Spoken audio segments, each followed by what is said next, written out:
that you don't necessarily have to have the card to prove that you are who you say you are, because we have electronic systems put in place that you can use to verify that you are who you say you are. Excellent. Well done. So what I'm hearing, Minister, from you is that, frankly speaking, all the IDs we have now are functional IDs, while the NIDS will be a civil ID Yes, where anyone will qualify.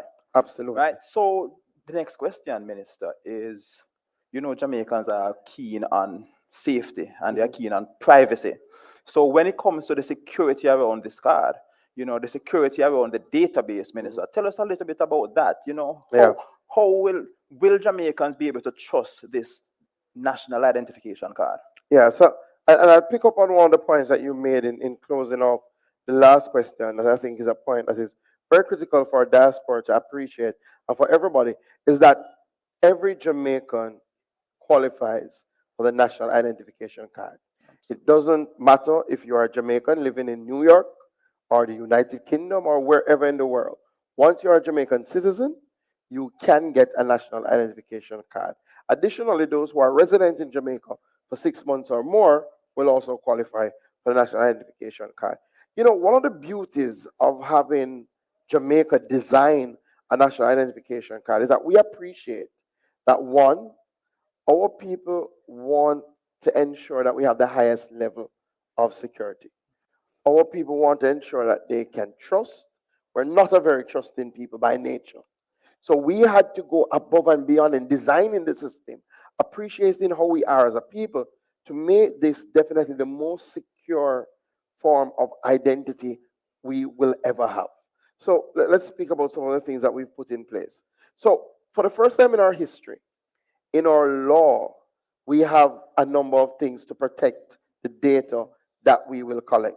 So for the first time, we have in a law that once the data is collected, it is encrypted on entry. Now, what does that mean in simple terms? So if we collect Senator Leslie Campbell's information and you put it in the system, you, Charlton, can just come and look at it and see what happened. It goes into ineligible form that can only be accessed by those who are authorized to access. And we think that is very, very important. Additionally, we're using the modern technology of blockchain to ensure that the audit trails will not go away. Again, what does that mean? If you access it, Charlton, you can't then erase it so that we can't say it has been accessed.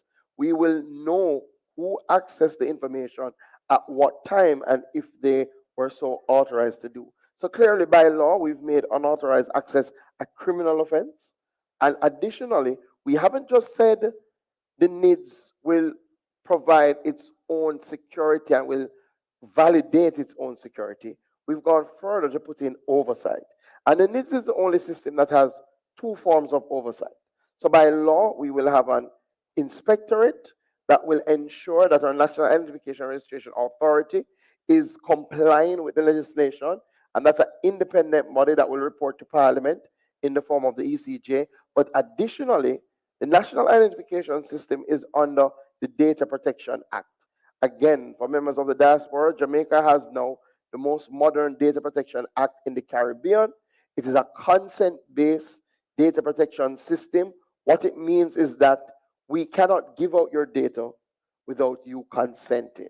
And we have an independent, the Information Commissioner, who will again ensure that the data is dealt with in a manner that complies with the Data Protection Act. So, Minister, in short, there is no other system right now in Jamaica that has those levels of security. No, you see, the beauty of this is that this was built for purpose. It's a fit-for-purpose system. So it's just like you're designing a school, yes? You can have a wonderful school. You had a building and you decided to occupy it. You might be running a good school, but imagine if you had the opportunity to design the school that you wanted. With the National Identification System, we've had the opportunity to design a fit-for-purpose system. Let me tell you something about the card itself, because you will have a card, although it's an electronic system, because we thought it was important for the transition. But I would say the most secure card we have in Jamaica now has about 12 security features.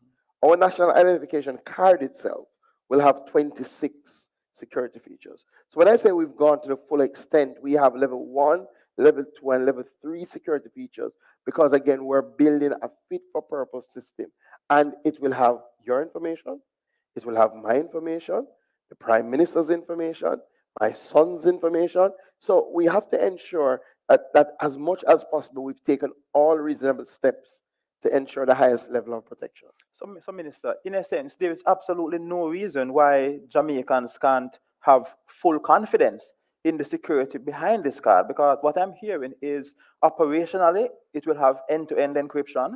It will have blockchain to ensure that all the audit trails remain intact, and the governance framework is very, very robust. Yeah. So, and I made a point this morning that when you join a digital transformation journey, if you take the right steps, you can get to the front of the line. One of the good things is that we haven't just depended on our own expertise. While we do have a very solid Jamaican company working on a national identification system, but we have a company from France, a company from the United States, a company from the US. We've also looked at best practices from around the world. So I think the Estonians have probably the best security framework, and they're working with us to develop our security policies. And we've looked at what has happened in our jurisdictions, like India, and how can we learn from them. So we are designing, as I said, a really fit for purpose system that Jamaicans can trust and should trust. excellent. So, Minister, having spoken about what NIDS is and how safe it is, tell us now, what are the benefits for the average Jamaican to having a national identification card? Yes, so the reality, and that's why I started the conversation by trying to explain where we are and how we've got there, because we've taken some of these things for granted. For example, the requirement of the JPs, that it has to be like this. It doesn't have to be like this. And quite frankly, it shouldn't be like this. In Barbados, that has had a national identification card since the 1970s. All you need when you go to present yourself for a service is your national identification card. So one, the national identification card of Jamaica will make life a lot easier. Firstly, by law, this is all you will need to prove identity. So the law literally says that once you present your national identification card, that is sufficient to prove that you are who you say you are. Additionally, the law goes further. It says no entity, no individual should ask for the provision of additional information to prove your identity. So in one fell swoop, it will make our life easier. But now the ability now to leverage technology will mean that we can start getting rid of the duplication. So already we are moving in a direction that when you go to sign up for your national identification card, if you already have a TRN number, you will not need a new number, right? We will take that TRN number, we will put the national identification system around it, and that will become your national identification number. So already you will not now need a TRN card. And vice versa. If you do not have a TRN card, you come in, you get your national identification number. Let us say you need to transact some business now and you need a TRN, you will not have to go through a new process, because that national identification number can be used as your TRN. And we're doing that for the full gamut. So we want to move to a stage where you will not need another card to prove that you're licensed to operate a motor vehicle, because your national identification card will have that information. So if you're stopped by the police and they say, let us see your driver's license, you back out your national ID. And again, remember, because the electronic card and we're moving on parallel streets, our police already now have the capacity to issue electronic tickets, to do electronic readings, so they can take your card and they will be able to say whether you're licensed to drive a motor vehicle or not. So part of what we will be doing to make life easier is really bringing everything into one. And over time, and it won't happen tomorrow, it won't happen as we roll out the first card, but over time, the expectation is that all you will need is one card. And the final thing is now this card will be backed by an electronic platform. And what we want and what we've seen in other parts of the globe is that you can use that now to unlock government services. So again, in countries that have a robust electronic ID, when they go onto the government portal, all they do is enter their national identification number, and they're able to access almost all government services from the comfort of their home. There, there's no need for duplication in filling up forms. All of that can be populated for you, and you only fill in the variable parts. So when we say we're really going to be taking government to the people using this electronic ID, that is what we're about. Excellent. Minister, you have been very, very clear.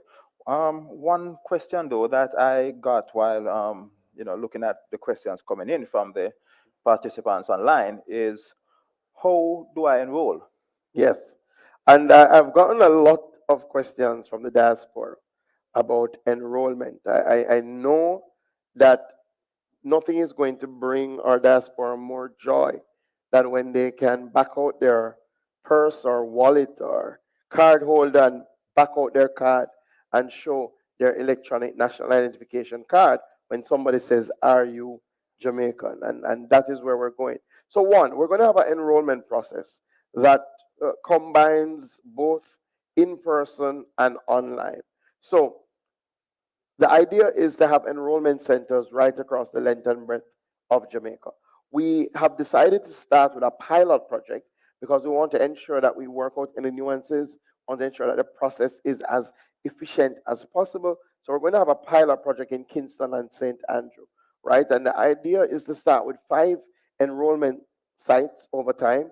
We have partnered with the post office, so we're going to be utilizing the post office space. We're going to be retrofitting that space. So again, I think this is how smart government operates. Instead of trying to build new buildings, our post offices are well located, but the reality is that their utilization has gone down tremendously. So why not repurpose them and do something with them?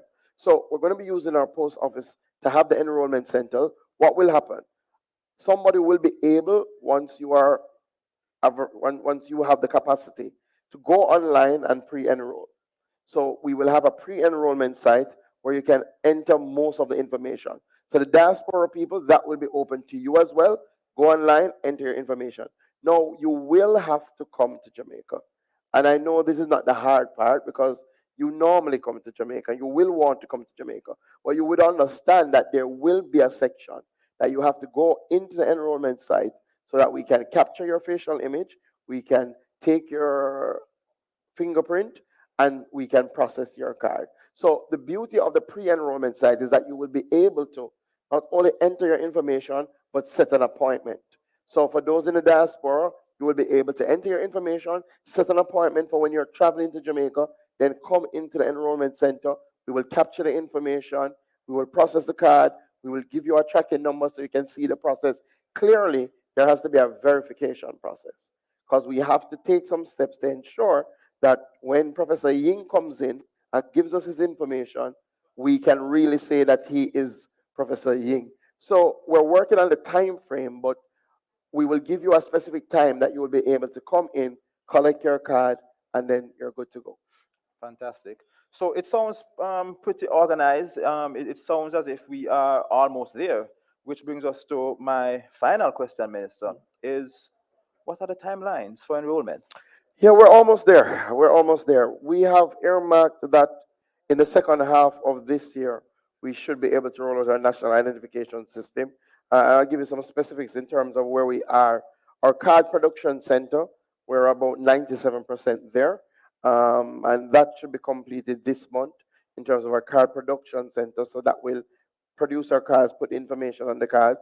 Our software that will be backing up our national identification system, we're about 90% there. We envision that by July, that should be ready. Our first enrollment site should be ready in August of this year.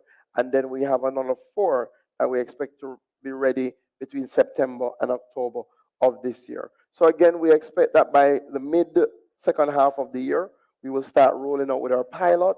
Then clearly we will do an assessment, see how it's going. We expect that by early 2023, we would start rolling out our enrollment centers throughout Jamaica. The plan is to have at least initially 2 enrollment sites per parish. In some urban centers, we'll have to have more as we roll out, as we're doing in Kingston and St. Andrew. So by mid-2023, I would say the third quarter in 2023, we should have our enrollment sites up and ready, and we should have a full national rollout. Minister, I want to thank you. I know you are pressed for time. I know you have Parliament. Yeah, and let me just make some plugs. So again, I know you have a lot of questions. You can check our website, NIDS, NIDS, facts, FACTS.com. So that's nidsfacts.com. You can see the information we already have there. You can also send us information, send us questions, and we will respond. We're also on all social media, so Instagram, Twitter, NIDS Facts. Follow us, and you can find me, Floyd Green JA, across all your platforms. Send me your questions. I'll respond as soon as possible. Don't hold it against me in terms of time frame, but I will get to them. Thank you. Excellent. So there you have it, ladies and gentlemen, the Minister without portfolio in the Office of the Prime Minister with responsibility for NIDS and digital transformation, the Honorable Floyd Green, who has invited you all to send him your questions, and he promises to respond to them personally. Thank you very much, Minister. Do enjoy the rest of your day.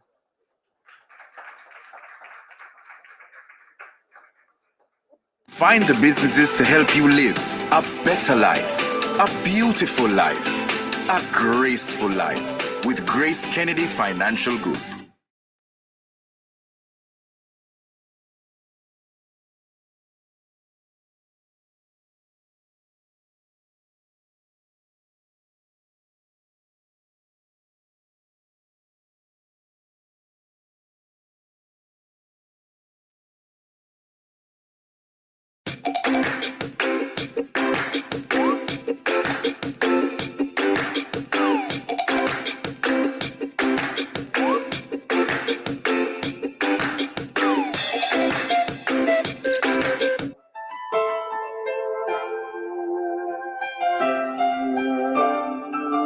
We all have big dreams and even bigger hills to climb.